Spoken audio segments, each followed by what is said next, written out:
tardes, saludos para ustedes, espero se encuentren bien. Soy el facilitador de la Cátedra de Derecho Procesal Penal Sami Hamdan Sulaimán en el marco de la carrera de Derecho que dicta el Instituto de Estudios Superiores de Investigación y Posgrado en convenio con la Universidad de Falcón. Para mí es un verdadero honor compartir con ustedes la tarde de hoy en este segundo encuentro y a la vez reiterarles que más allá de que el módulo uno ya ha sido evaluado, resulta de sumo interés para mí poder acreditar algunos puntos que no se han visto y que guardan relación con el procedimiento penal ordinario, a modo de ilustrarlos con respecto al proceso penal. Entiendo que ya cumplieron con la evaluación número uno. Sin embargo, en el aula está el material que permitía conocer estos puntos, pero reitero nuevamente en la necesidad de abordar estos aspectos. Como bien lo indiqué en el encuentro primario de aquella vez, el proceso penal venezolano tiene diversas formas de procedimiento. Y dentro de las formas del procedimiento tenemos el procedimiento penal ordinario. Es decir, el proceso penal se compone de varios procedimientos. Y dentro de esos procedimientos está el procedimiento penal ordinario. Ya en aquel encuentro nosotros hablamos de los principios estructurales y de los principios rectores del proceso penal. Los principios estructurales que vimos eran exactamente el principio acusatorio, el principio de igualdad de armas y el principio del juez integral. Y dentro de los 5 principios rectores vimos la oralidad, la inmediación, la contradicción, la concentración y continuidad y el principio de publicidad. Ahora, ya entrando hoy en materia propia del procedimiento a nivel de la fase preparatoria en el contexto del modelo ordinario procesal, procedimiento penal ordinario. En cuanto al tema de la fase preparatoria, nosotros debemos fundamentar primero la existencia del artículo 257 de la Constitución venezolana, que fija que el proceso constituye un instrumento fundamental para la realización de la justicia. Entiéndase bien, el proceso es el instrumento fundamental para la realización de la justicia. Artículo 257 de la Constitución de la República Bolivariana de Venezuela. Ahora, ¿eso qué significa? Que fuera del contexto normativo en el ámbito de los procesos, especialmente lo que fija el Código Orgánico Procesal Penal o cualquier otra legislación, como en el caso de la Ley Orgánica sobre el derecho de las mujeres a una vida libre de violencia, o inclusive en materia de adolescentes, la responsabilidad penal del adolescente que tiene que ver con la Ley Orgánica para la Protección del Niño, Niña y Adolescente, pues los procedimientos siempre van a estar fijados en una norma procedimental. También debemos tratar el tema de los principios y garantías procesales. El artículo 49 de la Constitución de la República Bolivariana de Venezuela fija un conjunto de principios y un conjunto de garantías para la realización de ciertos y determinados derechos fundamentales. Y allí tenemos que hablar obligatoriamente del debido proceso. El debido proceso se aplicará a todas las actuaciones judiciales y administrativas. Entonces, el debido proceso, es decir, en el marco de un proceso penal, el debido proceso juega un rol estelar. No se trata de cualquier tema, se trata de un tema que tiene especial relevancia, tanto así que ni siquiera en tiempos de estado de excepción resulta dable la posibilidad de que se suspenda la garantía para el ejercicio del debido proceso. Y así se puede confirmar a través de los artículos 337, 338 y 339 de la Constitución y del mismo artículo 11, numeral 7 de la Ley Orgánica sobre los estados de excepción en Venezuela.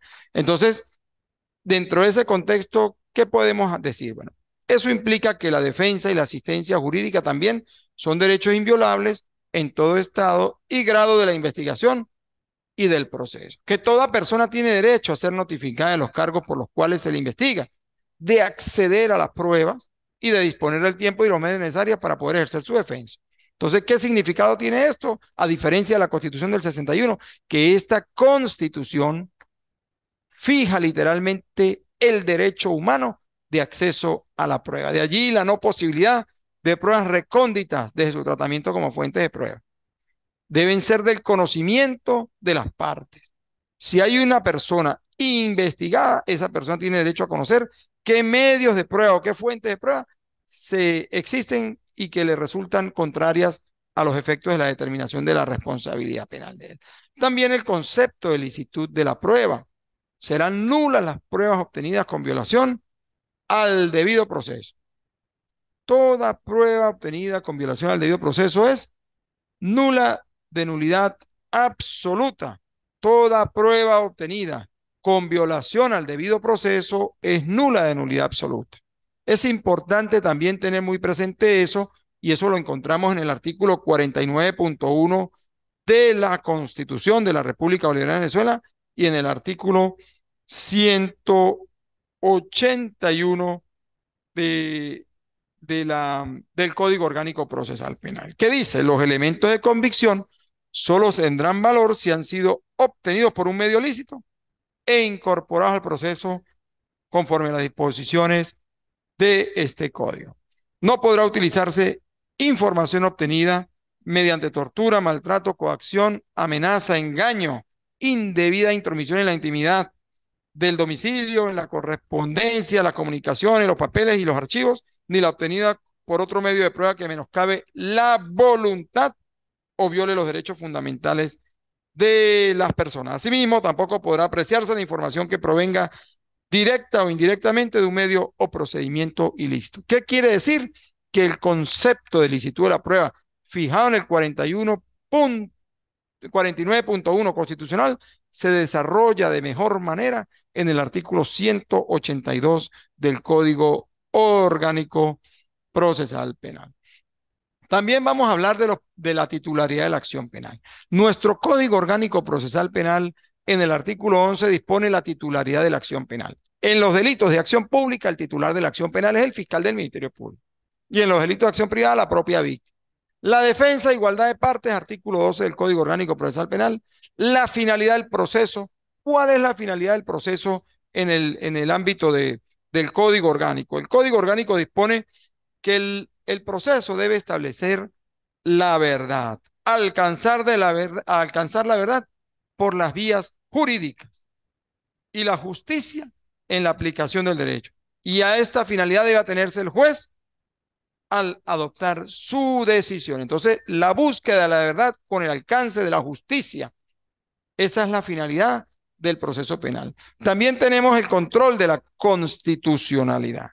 El control de la constitucional. ¿A quién corresponde velar por la incolumidad de la Constitución y de las leyes en Venezuela? Al juez, a los jueces de la República. En la fase preparatoria, el control de la constitucionalidad. En materia de las investigaciones y de los procederes en ese contexto procesal, intentas también en el ámbito de la fase intermedia, estaría propia de los jueces de control de garantía.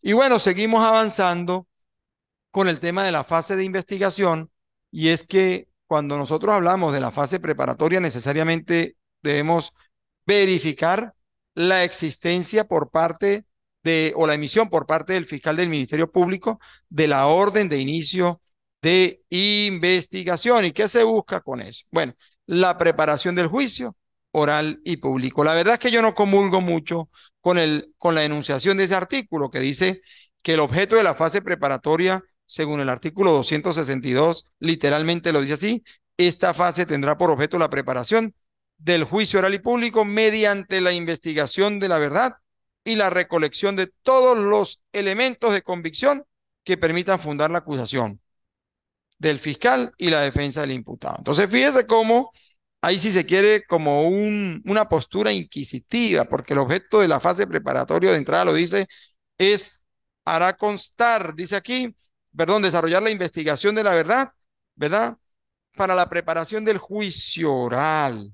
Entonces pareciera que necesariamente la fase preparatoria debe conducir obligatoriamente a una acusación y no siempre resulta así. La fase de investigación sirve para recabar elementos de convicción, pero no necesariamente para proceder a preparar el juicio oral. También podría conducir a que el fiscal, mediante el acto conclusivo de sobreseimiento, le pueda poner también fin al proceso y no necesariamente tenga que ser obligatoriamente una acusación. También el fiscal del Ministerio Público, en fundamento de la buena fe y en cuanto al alcance, conforme el artículo 263 del Código Orgánico Procesal Penal, debe en el contexto de una investigación recabar los elementos que sirvan para inculpar y para exculpar, ¿verdad? En este último caso está inclusive de hallar elementos que sirvan para exculpar, suministrarle esa información al imputado en aras de que el imputado pueda hacer uso de ellos para su favorecimiento. Y al tema del control judicial, que también lo encontramos en el artículo 264 del Código Orgánico Procesal Penal, cuya tarea es única y exclusiva de los jueces de control. ¿Y cuál es la tarea primaria de ellos como jueces controladores de las garantías constitucionales y del debido proceso? Controlar precisamente el cumplimiento de los principios y garantías establecidos ¿dónde? En la Constitución. En el bloque de constitucionalidad, entiéndase los tratados, pactos y acuerdos en materia de derechos humanos suscritos y ratificados por Venezuela, así como en el mismo Código Orgánico Procesal Penal. También puede ordenar la práctica de pruebas anticipadas, resolver excepciones que se plantean en el ámbito de la fase preparatoria, cuando en todo caso cualquiera de las partes así las quiera hacer valer en función a los supuestos de procedencia del artículo 28 del Código Orgánico Procesal Penal. El procedimiento penal tiene varias formas de iniciación. Primero, la denuncia. La denuncia conforme el artículo 267 y siguientes del Código Orgánico Procesal Penal. Cualquier persona que tenga conocimiento de la ocurrencia de un hecho punible de acción pública tiene el deber de denunciar. Y no es cuento, eso lo encontramos en el artículo 269. La denuncia es obligatoria.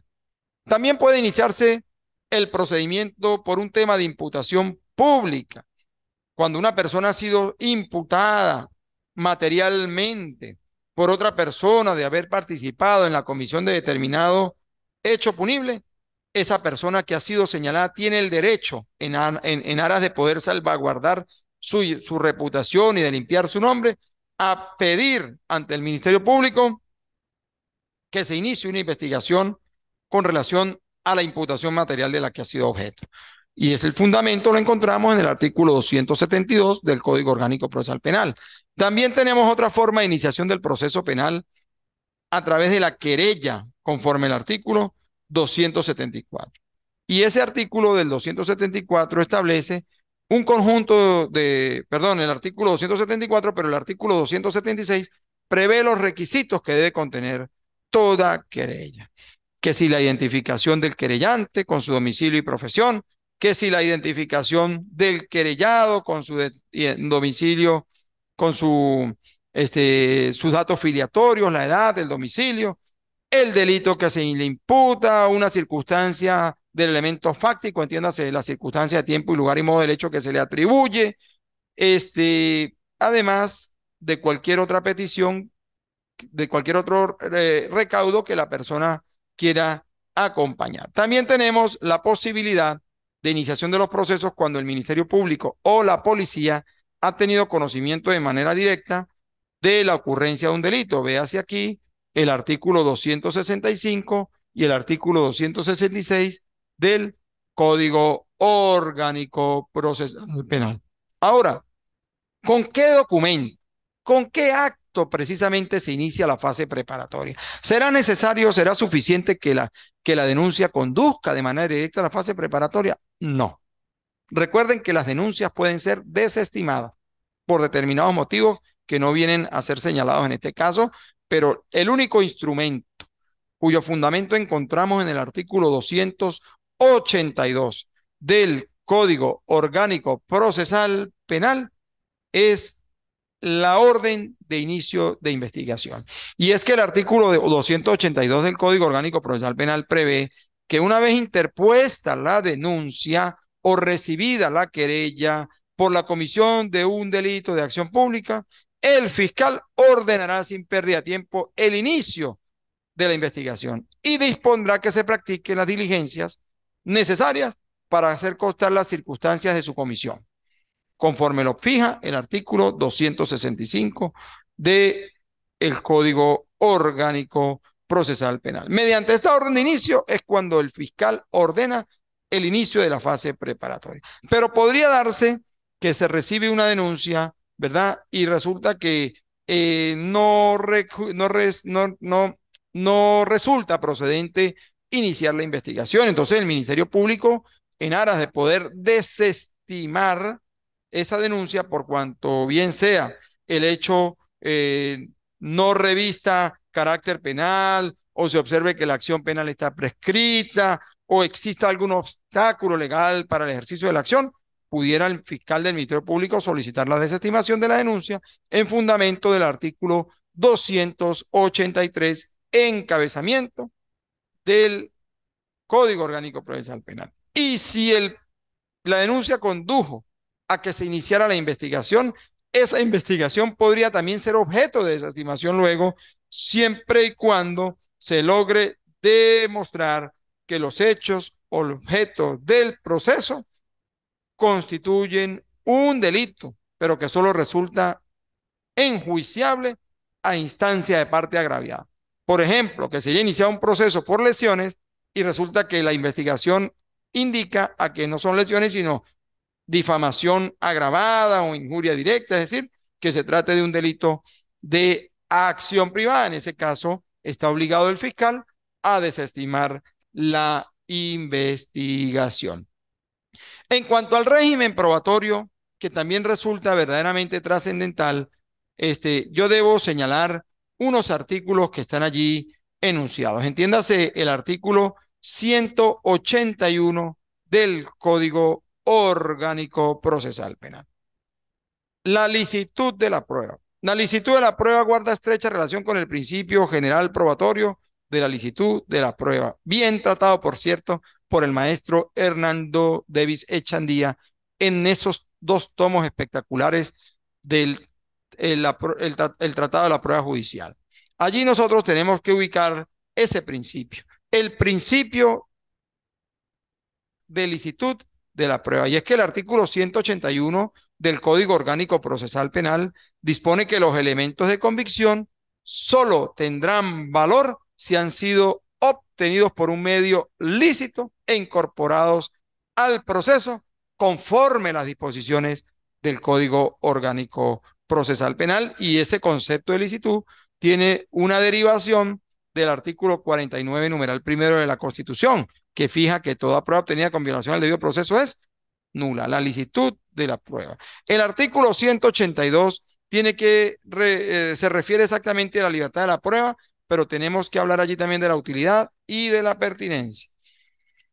Se podrán probar todos los hechos y circunstancias de interés para la correcta solución del caso y por cualquier medio de prueba incorporado conforme a las disposiciones previstas en el Código Orgánico Procesal Penal y que no esté prohibido por la ley. Un medio de prueba, para que sea admitido, debe referirse directa o indirectamente a qué?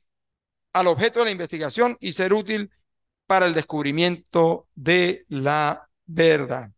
Entonces, en estos casos, es importante entender que no debe confundirse la libertad de prueba con el libertinaje de la prueba. Entiéndase que hay libertad de prueba, pero también esa libertad de promocionar, esa libertad de prueba está asociado a un principio preclusivo de la prueba y es la oportunidad procesal que se tiene para promoverla. No en cualquier etapa del proceso se pueden estar promoviendo pruebas. Hay unas oportunidades procesales que hay que revisar y que serán objeto de análisis en el otro encuentro que tengamos con relación a la etapa intermedia del proceso penal. También el tratamiento de la prueba exige otro punto sumamente importante y tiene que ver con la cadena de custodia. Preservar, garantizar el principio de mismidad de la evidencia.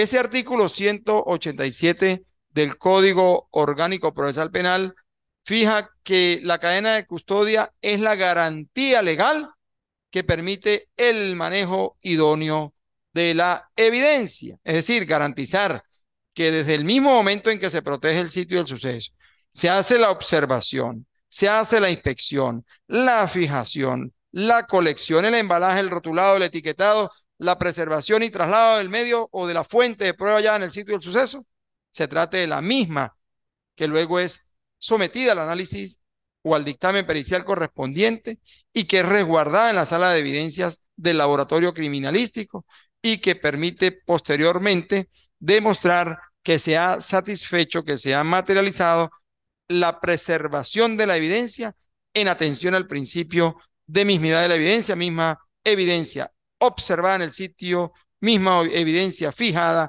misma evidencia colectada, misma evidencia embalada, misma evidencia rotulada, etiquetada y preservada. Se trata de la misma trasladada y luego resguardada en la sala de evidencia. En todos los organismos, entiéndase laboratorio o cuerpos de seguridad del Estado, llámese Guardia Nacional, Policía, Cuerpo Técnico, en este caso el Cuerpo de Investigaciones Científicas, Penales y Criminalísticas, siempre va a existir un área de resguardo de evidencia. Y el fundamento, ¿dónde lo tenemos? En el artículo 188 del Código Orgánico Procesal Penal. En el marco de la fase preparatoria, discúlpenme, en el marco de la fase preparatoria hay ciertos actos de investigación que resultan de utilidad para los procesos y más allá de la fase preparatoria, inclusive antes de la etapa preparatoria. Recuerden el artículo 266 del Código Orgánico Procesal Penal. Investigación de la policía. Mire, si la noticia es recibida por las autoridades de policía, estas la comunicarán al Ministerio Público dentro de las 12 horas siguientes y solo practicarán las diligencias urgentes y necesarias. ¿Qué significado tiene esa diligencia urgente y necesaria?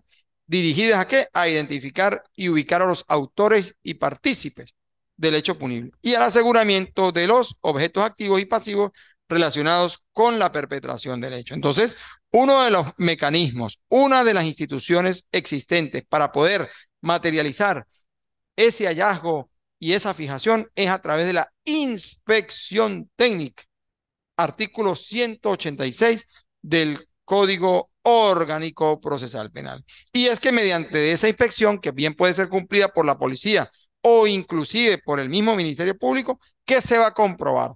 El estado de los lugares, las cosas, los rastros o efectos materiales que existan y sean de interés o de utilidad para la investigación del hecho. También tenemos el tema de la cadena de custodia que fue tratado hace minutos y que veremos en mayor profundidad en el próximo encuentro, pero es de suma importancia el tomar en cuenta que la inspección técnica es el acto que permite el nacimiento de la cadena de custodia. Y no porque yo lo quiera decir, sino que el artículo 187 del Código Orgánico Procesal Penal, en su primera parte dice que la cadena de custodia constituye o comprende el procedimiento empleado en la inspección técnica del sitio del suceso y del cadáver si fuera el caso. Entonces, fíjense cómo nosotros observamos en la cotidianidad de las actuaciones procedimentales a nivel de la policía que ellos en el acta de aprehensión en flagrancia fijan la cadena, pero en la inspección técnica no describen el hallazgo de la evidencia. Eso es un gravísimo error que hemos venido apreciando a nivel de los procedimientos policiales y ni hablar en el caso de los hechos de tránsito, donde el órgano policial, aparte de levantar el hecho, el acta policial por hecho de tránsito del accidente, oye, no practica la inspección que exige el 186, ni fija las evidencias localizadas en el sitio conforme lo marca el 186 y conforme lo exige en el ámbito de la cadena de custodia, el artículo 187, primer aparte del Código Orgánico Procesal Penal. También tenemos las inspecciones de personas, las inspecciones de personas. Miren, las inspecciones de personas está enunciada en los artículos 191 y 192 del Código Orgánico Procesal Penal. La policía puede inspeccionar a una persona siempre que haya motivo suficiente para presumir que oculta entre sus ropas o pertenencias adheridos a su cuerpo objetos relacionados con un hecho punible. Una persona sobre la cual se sospecha puede aportar un arma, o tenerla oculta, o tener droga dentro de su vestimenta. Bueno, esa persona debe ser intervenida, le debe ser advertida la sospecha, le deben ser practicada la inspección por un funcionario del mismo género, la persona a ser inspeccionada, si es una mujer, pues una femenina, si es un hombre, debe ser un hombre, pero preferiblemente con testigos si las circunstancias lo permiten, así lo establece el Código Orgánico Procesal Penal en el artículo 191. Eso no quiere decir que necesariamente deban existir testigos, si las circunstancias lo permiten. Y cuando hablamos de si las circunstancias lo permiten, obligatoriamente debemos tener muy en cuenta que si estamos en un sitio público de altísimo tráfico peatonal o vehicular y hacemos la inspección de la persona sin testigos, debemos justificar el motivo por el cual se hizo sin testigos. Igual ocurre en el tema de los vehículos conforme el artículo 193 del Código Orgánico Procesal Penal. Dice: la policía podrá realizar la inspección de un vehículo siempre que haya motivo suficiente para presumir que una persona oculta en él objetos relacionados con un hecho punible. Y se aplicará el mismo procedimiento que aplica para las inspecciones de personas. Es importante tener muy presente ese tema en este caso. Ahora, también podemos hablar de el registro nocturno. El registro nocturno. El artículo 190 del Código Orgánico Procesal Penal permite el registro de los lugares cerrados, aunque sean de acceso al público. Entiéndase aquí las discotecas, las tascas, los restaurantes, ¿verdad? Dejando constancia en el acta de que en los lugares de acceso público se trata de un sitio de acceso al público, abierto durante la noche, ¿verdad? Hay que justificar el por qué se ingresó, si se trata de un allanamiento que se va a cumplir sin orden judicial, debe dejarse constancia del motivo previsto en el artículo 196, excepción primera, para impedir la continuidad de un delito. Aparte, también tenemos, en el caso de que el interesado o su representante preste su consentimiento, si yo soy dueño del local y hay dependencias cerradas y yo digo, bueno, yo no me opongo a que se realice la inspección o el registro nocturno, bueno, pues las personas podrán acceder, los funcionarios, a materializar el acta, perdón, el registro nocturno en ese lugar. Es decir, los registros nocturnos están normados en el artículo 190 del Código Orgánico Procesal Penal. Y estas son las circunstancias de procedencia. También tenemos el allanamiento. Sabemos que el allanamiento en principio debe cumplirse con una orden judicial emitida por un juez de control de garantía. Cuando el registro se deba practicar en una morada, en oficinas públicas, establecimiento comercial o dependencias cerradas o en un recinto habitado que es una vivienda, se requerirá obligatoriamente la orden escrita del juez y eso está previsto en el artículo 196 del Código Orgánico Procesal. El órgano de la Policía de Investigación pudiera, en circunstancias de necesidad y urgencia, solicitar directamente al juez de control la respectiva orden de allanamiento previa autorización por cualquier medio del fiscal del Ministerio Público, que deberá constar en la solicitud. El funcionario está en Pregonero, que está a 5 horas de San Cristóbal, es necesario allanar, el funcionario llama al fiscal, el fiscal autoriza que el funcionario materialice el allanamiento, el funcionario llama al juez de control, el tribunal autoriza la solicitud peticionada por el órgano policial previa información recibida por el Ministerio Público y que deberá quedar acreditada en el acta a los efectos de autorizar el allanamiento. Sin embargo, esto comúnmente no se usa. No se usa porque el control de la investigación en estos tiempos es de absoluta dirección por parte del fiscal del Ministerio Público. Y el control de la constitucionalidad y de la legalidad de las actuaciones de los funcionarios, pues también compete al mismo Tribunal de Control de Garantía. Entonces, es interesante el punto. Ahora, también debo señalar que para la presencia, para la ejecución de los allanamientos, obligatoriamente debe tener mínimo la presencia de dos testigos hábiles. Dice el código, en lo posible, vecinos del lugar que no deberán tener vinculación con la policía. Yo no soy amigo de que los testigos sean vecinos en determinadas circunstancias fácticas porque lejos de favorecer lo que hace es comprometer la seguridad de ellos frente a determinados hallazgos como en caso de droga o de armas y lejos de hacerle uno un favor al vecino lo que hace es llevarle desgracia por haberlo incorporado a una situación bastante compleja y difícil en el sector donde reside. También existen excepciones para que el allanamiento se cumpla sin orden judicial. En principio, la regla es que se cumpla con orden judicial, pero pueden darse dos circunstancias que permiten o que hacen viable la posibilidad de que el allanamiento se cumpla sin orden judicial. Y es que están en el artículo 196, excepción 1 y excepción 2. La excepción 1 es para impedir la perpetración o continuidad de un delito. Por ejemplo, si tenemos a una persona secuestrada dentro de un inmueble y sabemos que está allí, bueno, y si estamos con el interés de rescatarla, pues lo ideal es actuar sobre la marcha en aras de no poner en riesgo la integridad física de ese secuestrado. Dejarlo allí más tiempo podría conducir a que la información eh, se divulgue y puedan atentar contra la integridad física de ella, o cuando dentro del mismo recinto existe almacenamiento de combustible y permite acreditar el delito de almacenamiento ilícito, que es una modalidad del contrabando agravado. En esos casos, pues la actuación resulta necesaria.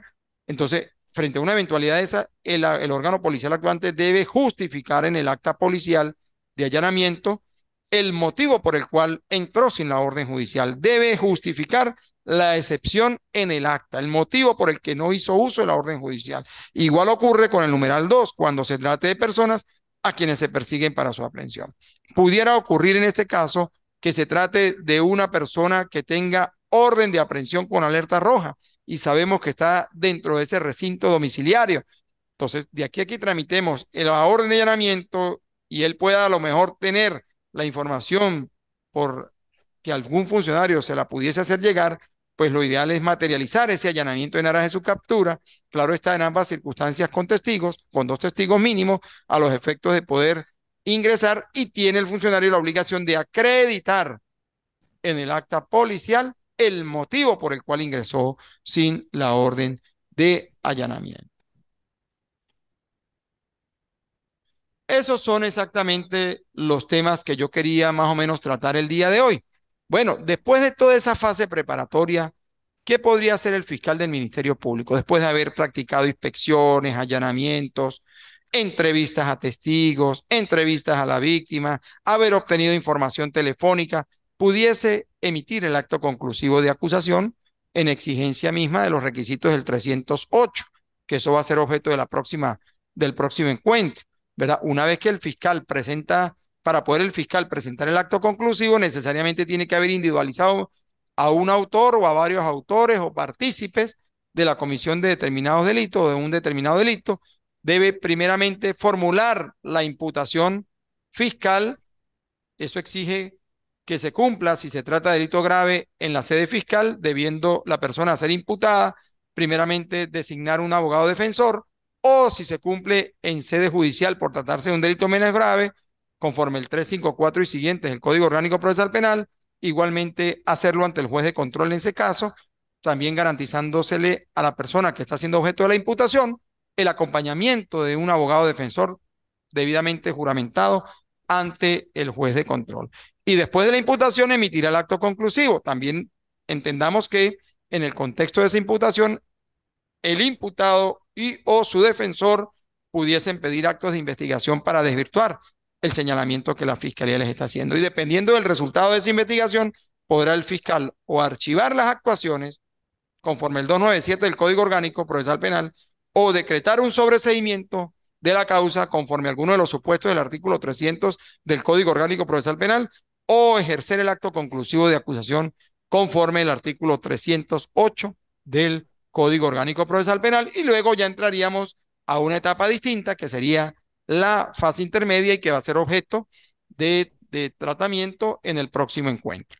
También debo señalar que hay muchas formas de oponerse a la persecución penal, especialmente me voy a ceñir a la fase preparatoria, que es la fase de investigación. El artículo 28 del Código Orgánico Procesal Penal fija los obstáculos para el ejercicio de la acción.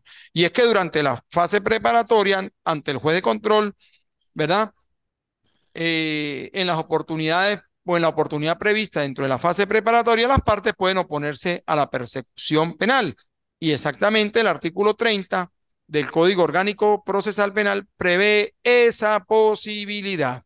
Y a partir de allí, bueno, el juez considerará en atención a cualquiera de las circunstancias previstas en el 28, considerar o no la posibilidad de decretarla, de acordar esa excepción interpuesta. También existe la figura de las nulidades, nulidades absolutas, nulidades relativas, entiéndase aquí desde el artículo 174 del Código Orgánico Procesal Penal al 179 de la misma norma. Entonces, hay mecanismos para oponerse a a la, a la persecución penal. Tenemos las excepciones y tenemos las nulidades. Las excepciones, como dije antes, 28 con 30, artículo 28 con relación al 30 de la fase preparatoria, todo ello con relación al contenido del Código Orgánico Procesal Penal, y en cuanto a las nulidades del artículo 174 al artículo 180 del Código Orgánico Procesal Penal.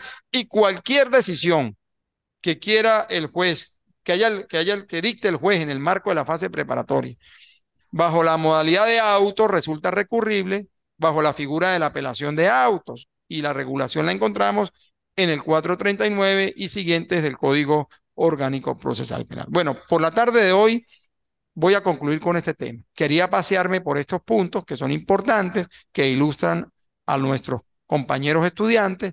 No sé si Alejandra, Andreina, Kevergil, Nancy, Yamile, Gabriela Cárdenas o Crisla Camargo quieran adelantar alguna opinión, decir algo sobre el encuentro que hemos tenido la tarde de hoy.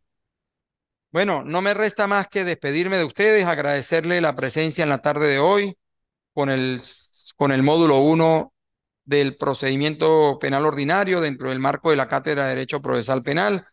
Sigo a la disposición, vayámonos metiendo con el tema de la unidad 2, vamos a ir revisando el material. Dios mediante, en una semana tendremos ese encuentro para poder ahondar los temas propios de la audiencia preliminar, ¿verdad? Las posibilidades que tienen cada una de las partes en el contexto de la audiencia preliminar y el pase a la subsiguiente fase que sería la etapa de juicio oral y público. Muy buenas tardes, Dios los bendiga. Hasta luego.